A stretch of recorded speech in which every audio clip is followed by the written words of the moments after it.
بسم اللہ الرحمن الرحیم۔ السلام علیکم ناظرین، تمام ناظرین کو راہ دین چینل میں دل کی گہرائی سے خوش آمدید۔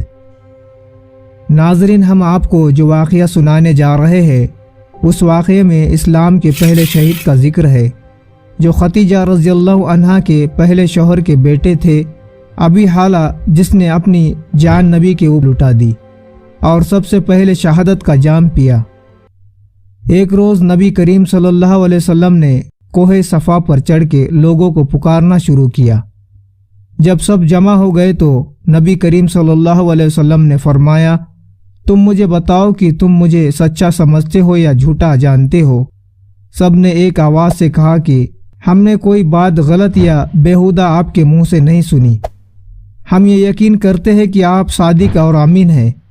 نبی کریم صلی اللہ علیہ وسلم نے فرمایا، دیکھو میں پہاڑ کی چوٹی پر کھڑا ہوں اور تم اس کے نیچے ہو، میں پہاڑ کے ادھر بھی دیکھ رہا ہوں اور ادھر بھی نظر کر رہا ہوں۔ اگر میں کہوں کہ رہجانوں کا ایک مسلسل گروہ طور سے نظر آ رہا ہے جو مکہ پر حملہ ور ہوگا، کیا تم اس کا یقین کرو گے؟ لوگوں نے کہا، بے شک، کیونکہ ہمارے پاس آپ جیسے راست باز آدمی کے جھٹلانے کی کوئی وجہ نہیں، خصوصاً جب کہ یہ ایسے بلند مقام پر کھڑا ہے کہ دونوں طرف دیکھ رہا ہے۔ نبی کریم صلی اللہ علیہ وسلم نے فرمایا، یہ سب کچھ سمجھانے کے لیے ایک مثال تھی۔ اب یقین کر لو کہ موت تمہارے سر پر آ رہی ہے اور تمہارے خدا کے سامنے حاضر ہونا ہے، اور میں عالم آخرت کو بھی ایسا ہی دیکھ رہا ہوں جیسا کہ دنیا پر تمہاری نظر ہے۔ اس دل نشی وعظ میں مطلب نبی کریم صلی اللہ علیہ وسلم کا یہ تھا کہ نبوت کے لیے ایک مثال پیش کرے، کس طرح ایک شخص عالم آخرت کو دیکھ سکتا ہے جبکہ ہزاروں اشخاص نہیں دیکھ سکتے۔ اب مسلمانوں کی بے جماعت تیار ہو گئی تھی جن کی تعداد 40 سے زیادہ تھی۔ آپ نے حرم کعبہ میں جا کر توحید کا اعلان کیا۔ کفار کے نزدیک یہ حرم کی سب سے بڑی توہین تھی، اس لیے دفتن ایک ہنگامہ برپا ہو گیا اور ہر طرف سے لوگ آپ صلی اللہ علیہ وسلم پر ٹوٹ پڑے۔ حارث ابن ابی حالہ جو پہلے شوہر سے حضرت خدیجہ رضی اللہ عنہا کے صاحبزادے تھے، گھر میں تھے۔ ان کو خبر ہوئی، دوڑے ہوئے آئے اور حضرت صلی اللہ علیہ وسلم کو بچانا چاہا، لیکن ہر طرف سے ان پر تلواریں پڑی اور وہ شہید ہو گئے۔ اسلام کی راہ میں یہ پہلا خون تھا جس سے زمین رنگین ہو گئی۔ اب نبی کریم صلی اللہ علیہ وسلم نے سب کو عام طور پر سمجھانا شروع کیا۔ ہر ایک میلے میں، ہر ایک گلی کوچے میں جا جا کر لوگوں کو توحید کی خوب باتیں بتوں، پتھروں، درختوں کی پوجا سے روکتے، آپ لوگوں کو تلقین فرماتے کہ خدا کی ذات کو نقص سے، عیب سے، آلودگی سے پاک سمجھے، اس بات کا پختہ اعتماد رکھے کہ زمین و آسمان، چاند سورج، چھوٹے بڑے، سب کے سب خدا کے پیدا کیے ہوئے، سب اسی کے محتاج ہے۔ دعا قبول کرنا، بیماروں کو صحت تندرستی دینا، مرادیں پوری کرنا اللہ کے اختیار میں ہے۔ اللہ کی مرضی اور حکم کے بغیر کوئی بھی کچھ نہیں کر سکتا۔ فرشتے اور نبی اس کے حکم کے خلاف کچھ نہیں کر سکتے۔ عرب میں عکاظ اوینا اور جل مزاج کے میلے بہت مشہور تھے، دور دور سے لوگ وہاں آیا کرتے تھے۔ نبی کریم صلی اللہ علیہ وسلم ان مقامات پر جاتے اور میلے میں آئے ہوئے لوگوں کو اسلام کی اور توحید کی دعوت فرمایا کرتے تھے۔ جب حضرت صلی اللہ علیہ وسلم نے اعلان دعوت کیا اور بت پرستی کی اعلانیہ مذمت شروع کی تو قریش کے معززوں نے ابو طالب سے آ کر شکایت کی۔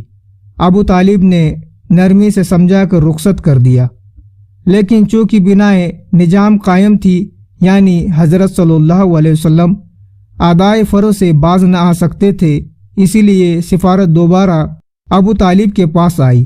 اس میں تمام رؤسائے قریش یعنی عتبہ بن ربیعہ، شیبہ ابو سفیان، عاص بن ہشام ابو جہل، ولید بن مغیرہ، عاص بن وائل وغیرہ شریک تھے۔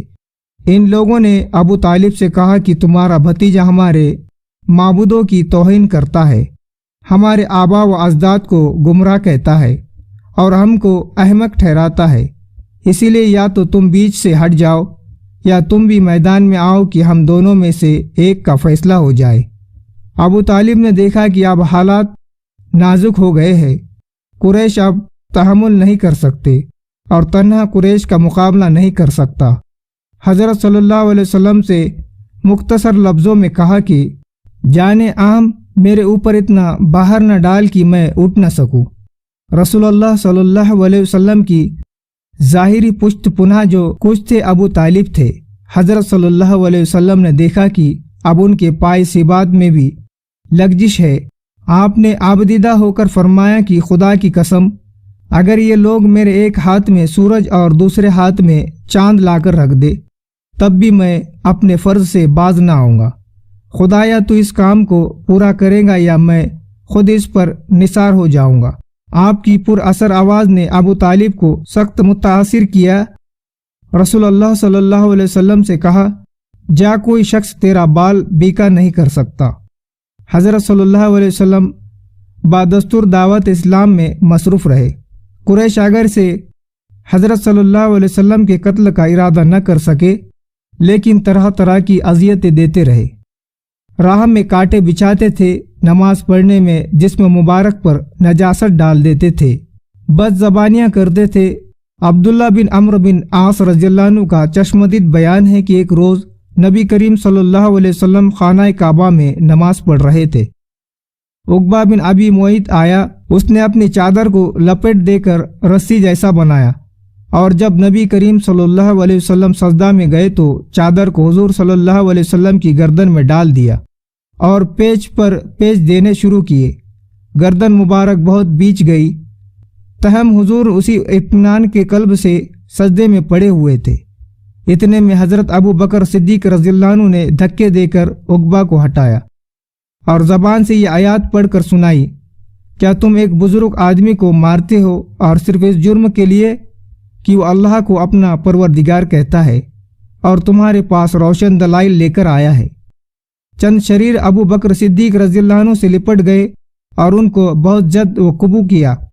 ایک دوسری دفعہ کا ذکر ہے کہ نبی کریم صلی اللہ علیہ وسلم خانہ کعبہ میں نماز پڑھنے لگے، قریش بھی صحن کعبہ میں جا بیٹھے۔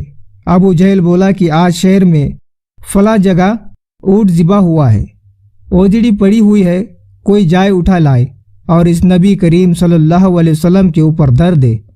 شکی عقبہ اٹھا، نجاست بھری اوجڑی اٹھا لایا۔